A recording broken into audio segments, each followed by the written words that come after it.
Como Jesus amoroso dos Evangelhos pode ser o mesmo Jeová implacável do Antigo Testamento? Livro de Apocalipse, capítulo 1. Comentário de Mário Persona.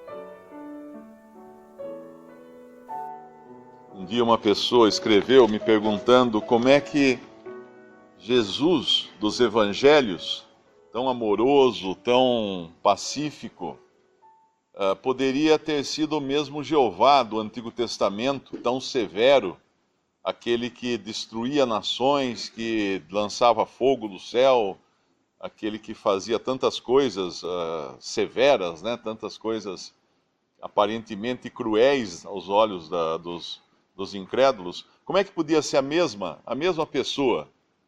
E aí eu disse para ele ler o Apocalipse.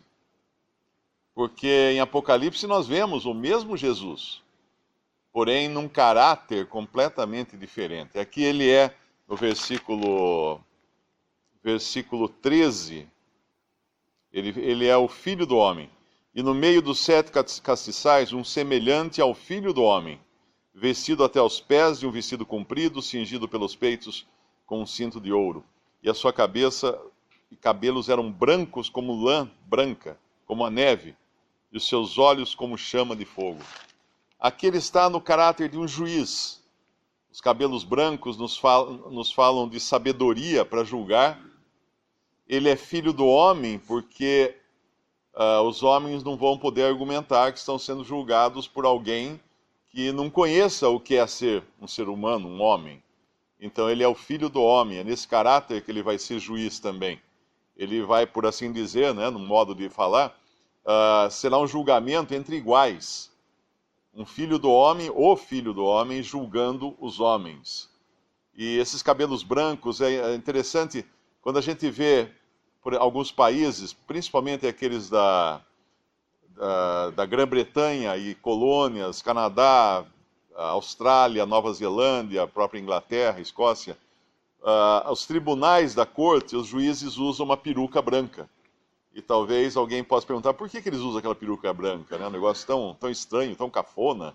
É porque o cabelo branco é o sinal de que ele tem sabedoria para julgar. E assim é o Senhor, quando ele vier julgar, ele vem num caráter diferente daquele dos evangelhos. No evangelho ele veio como o Senhor bondoso, o pastor bondoso, que cuida das ovelhas, que se entregaria para ser morto, inclusive, mas agora ele não vem mais como alguém que vai ser morto. Ele já foi morto e ressuscitou, agora ele vem como juiz.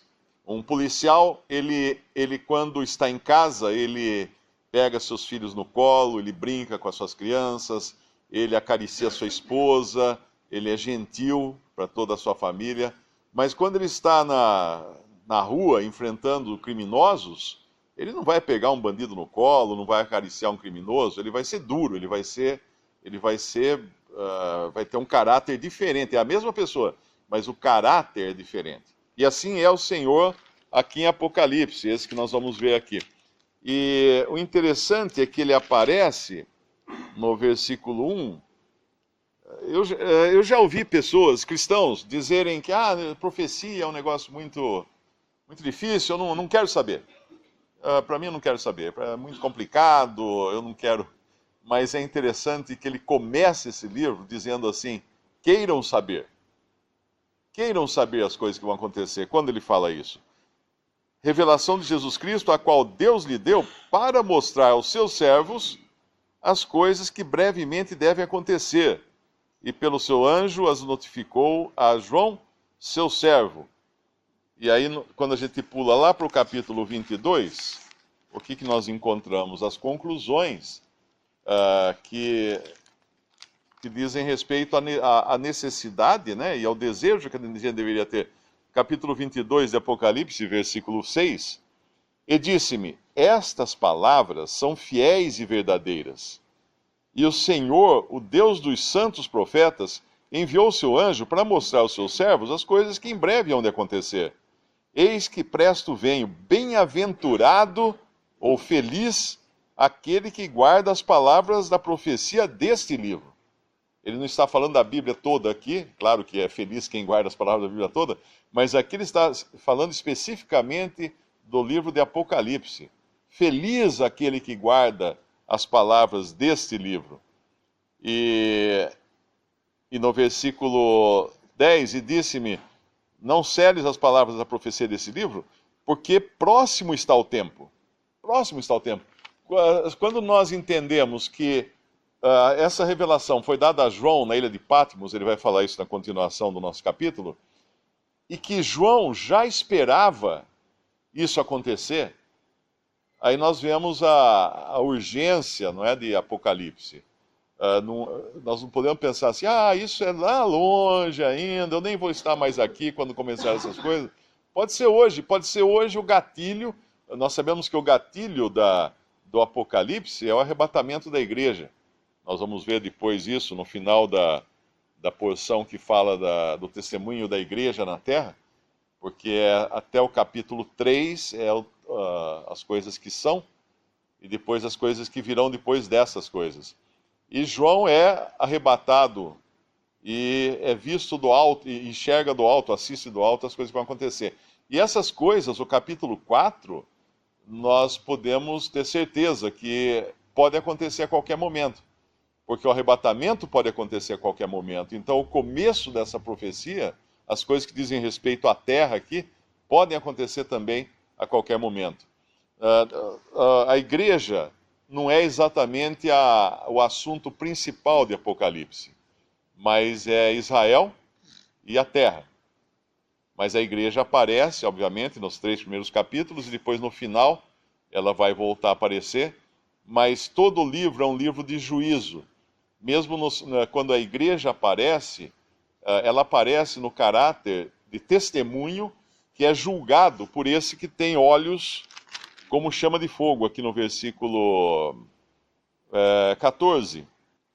Sua cabeça e cabelos eram brancos como lã branca, como a neve, e os seus olhos como chama de fogo. O que é um olho como chama de fogo? É uma coisa que queima, uma coisa que penetra, é uma coisa que derrete, né? A gente está acostumado, quem é jovem, quem é da minha geração e das gerações seguintes, está acostumado com aquelas coisas de visão de raio-x, né, do super-homem, que enxergava as coisas atrás da parede, coisa desse tipo. E na realidade é um pouco disso também. O Senhor enxerga todas as coisas. E Ele vai julgar segundo tudo que Ele enxerga. Hoje uma pessoa me perguntou a respeito do tribunal de Cristo, quando as obras dos crentes serão julgadas. Isso é 1 Coríntios capítulo 3.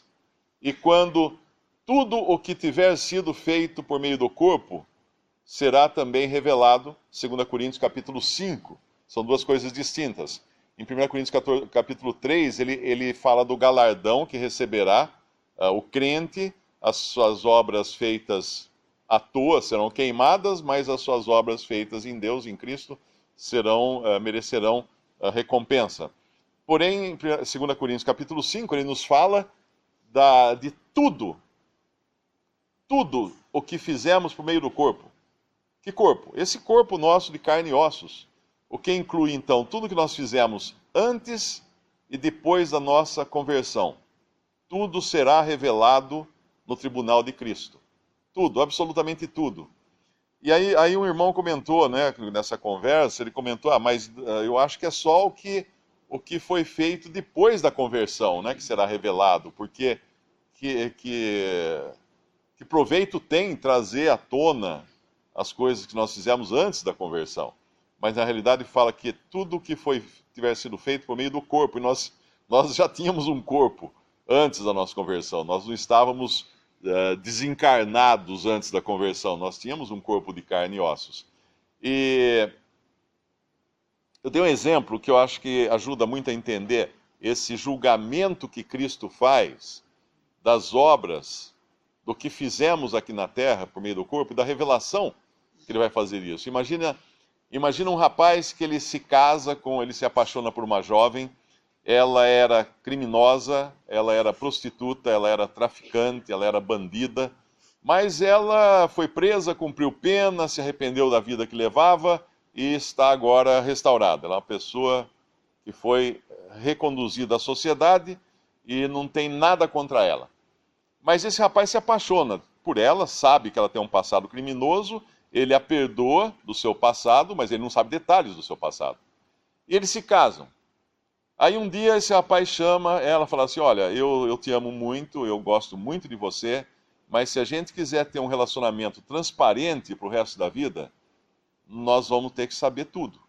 Então me conte tudo o que você fez, mesmo na sua vida criminosa. Não se envergonhe, não tem problema, não vou ficar bravo, nada disso, mas nós precisamos ter um relacionamento totalmente transparente. Eu não quero que você esteja escondendo de mim coisas que eu não sei.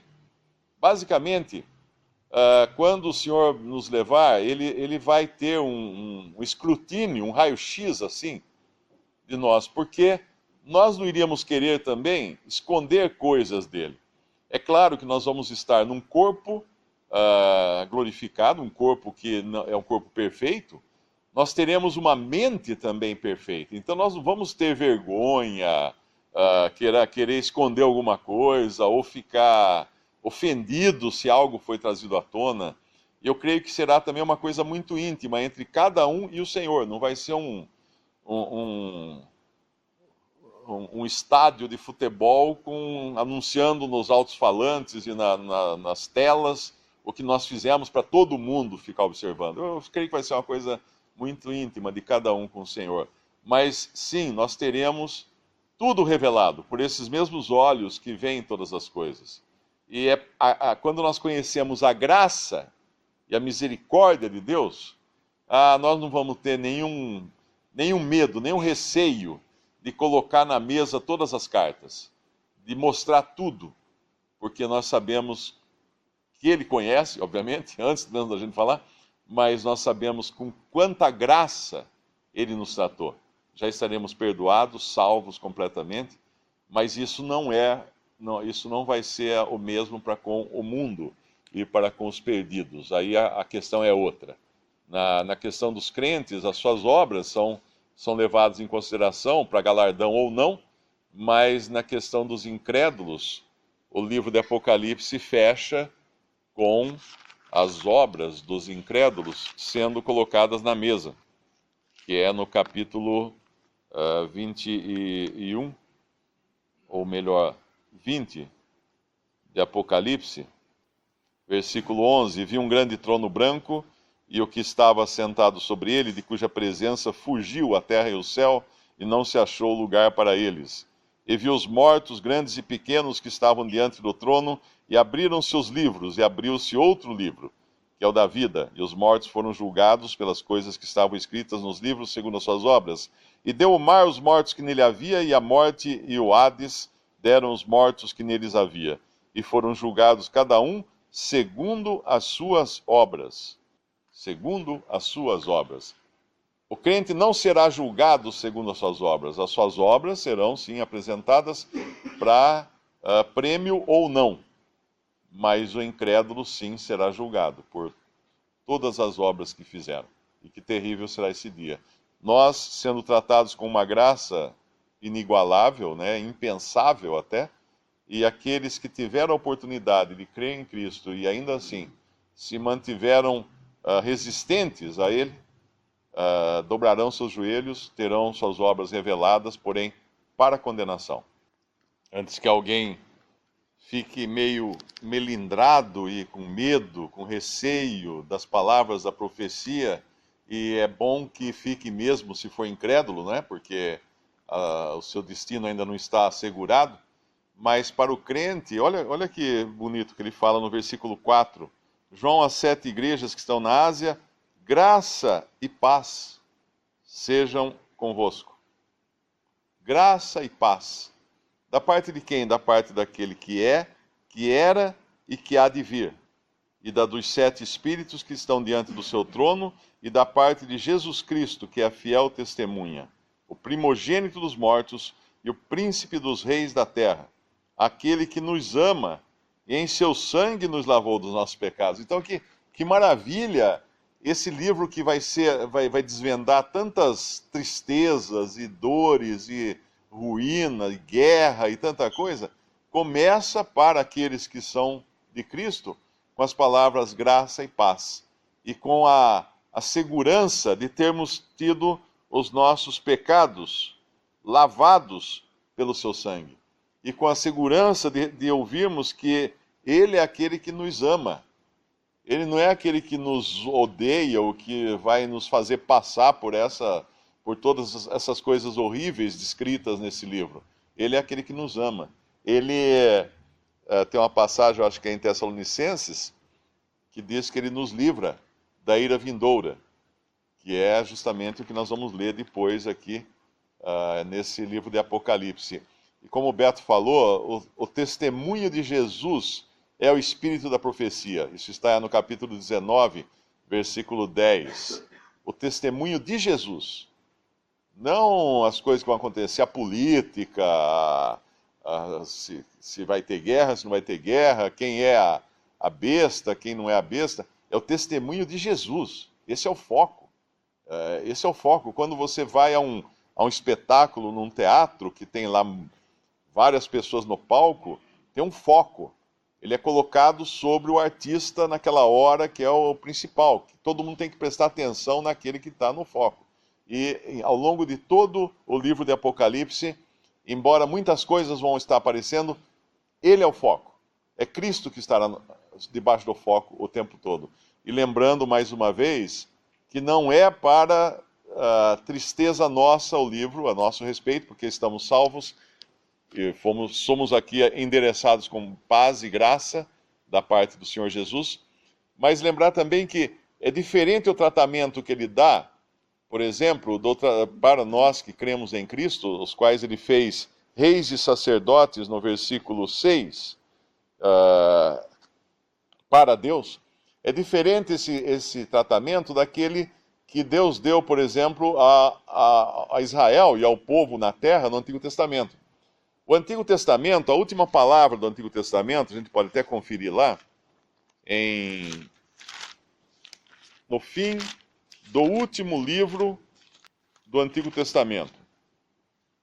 A última palavra é maldição.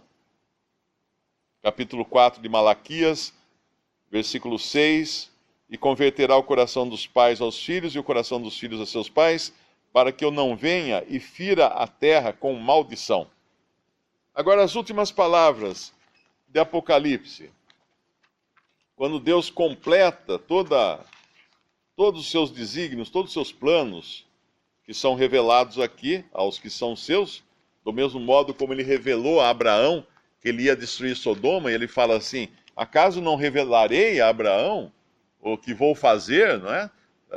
E ele revela então para Abraão o que ele ia fazer. Olha que interessante as últimas palavras do capítulo 22 de Apocalipse. Aquele que testifica, versículo 20, aquele que testifica essas coisas diz: certamente cedo venho. Amém. Ora vem, Senhor Jesus. Esse deve ser o desejo de todo aquele que realmente crê em Cristo. Que ele venha mesmo. A graça de nosso Senhor Jesus Cristo seja com todos vós. As últimas palavras do livro de Apocalipse são palavras de graça. É importante lembrar que esse versículo 7 não está falando do arrebatamento, está falando da vinda de Cristo. Existe muita confusão com respeito a isso, porque o arrebatamento, ele não vem até a terra, ele vem só até as nuvens do céu. E não é ele que vem até nós na terra. Nós subimos a encontrá-lo nos céus. 1 Tessalonicenses 4, depois nós, os vivos, os que ficarmos, subiremos para estar com ele, para encontrar com ele entre nuvens. Então é diferente. Aqui, eis que vem com as nuvens, no versículo 7, todo olho verá, até os mesmos que o traspassaram, e todas as tribos da terra se lamentarão sobre ele. Sim, amém. Essa é a vinda de Cristo em glória para julgar as nações. É isso que nós encontramos, por exemplo, em Mateus 25, em outras passagens do Evangelho, porque o arrebatamento não é revelado nos evangelhos. O arrebatamento foi uma verdade que foi revelada a Paulo, ao apóstolo Paulo, aquele que subiu ao terceiro céu e recebeu ali, viu coisas ali que ao homem não é dado proferir. E agora um ponto também importante, enquanto estamos aqui, é o versículo 9. Eu, João, que também sou vosso irmão e companheiro na aflição e no reino e paciência de Jesus Cristo, estava na ilha chamada Pátimos por causa da palavra de Deus e pelo testemunho de Jesus Cristo. Uma coisa importante é nós entendermos qual é o caráter atual do reino. Nós sabemos que quando Cristo veio, ele falou: o reino está entre vós. Estava ali o rei entre eles e eles não reconheceram o rei. O rei então foi tirado, o rei voltou para o céu. E o reino dos céus, porque a sua origem é o céu, continua aqui na terra. Nós estamos nessa esfera do reino que é dos céus, porém o rei não está na terra, o rei está no céu. Então nós vivemos um tempo da paciência, no versículo 9 de Apocalipse 1, e no reino e paciência de Jesus Cristo. Essa é a forma do reino agora. É um reino de espera. É um reino em que aqueles que estão hoje vivendo nesse reino estão aguardando. É um reino que a gente não está ansioso no sentido de por que as coisas não acontecem, porque é um reino de espera, um reino de paciência. É um reino que a paciência de Deus está segurando esse juízo todo, porque Ele quer que mais pessoas se convertam. Um outro versículo, apenas que é uma dúvida que muitos têm, sobre alguém voltar da morte. É possível uma pessoa voltar da morte? Se comunicar com alguém ou fazer coisa assim? Tem um versículo aqui que resolve a questão, que é o versículo 18. E o que vivo e fui morto, o irmão já leu, mas eis aqui estou vivo para todo sempre, amém? E tenho as chaves da morte e do Hades. Inferno aí nessa tradução não é a palavra correta. Às vezes eles traduzem Hades como inferno, às vezes traduzem lago de fogo como inferno, e são coisas diferentes. Seria mais ou menos dizer: eis que tem as chaves da morte e do Hades, que é o estado dos que estão desencarnados. Cristo somente tem essa chave. Ninguém pode invocar um espírito de um morto. Ninguém pode pedir para um morto se apresentar. Porque é Cristo quem tem essa chave. Ele pode fazer isso? Se ele quiser, ele pode, porque ele tem essa chave. É ele que tem. É somente ele. Então, qualquer outra coisa, pessoas que dizem que viram um fantasma, que não sei quem morreu, ou desceu o avô para falar lá incorporado em alguém, é tudo bobagem quando não são demônios, né? Porque ninguém tem esse poder de trazer alguém da morte, só Cristo. Ele tem as chaves. Não são aquelas chaves dadas a Pedro, não são chaves como foram dadas a Pedro, que são chaves administrativas. Pedro usou as chaves para abrir, para introduzir no reino os judeus, os gentios, os discípulos de João, os samaritanos. Aqui são chaves da morte. Somente Cristo tem. Que a gente nunca seja enganado por qualquer ideia de que exista comunicação com mortos ou coisa desse tipo. Porque Cristo tem essas chaves.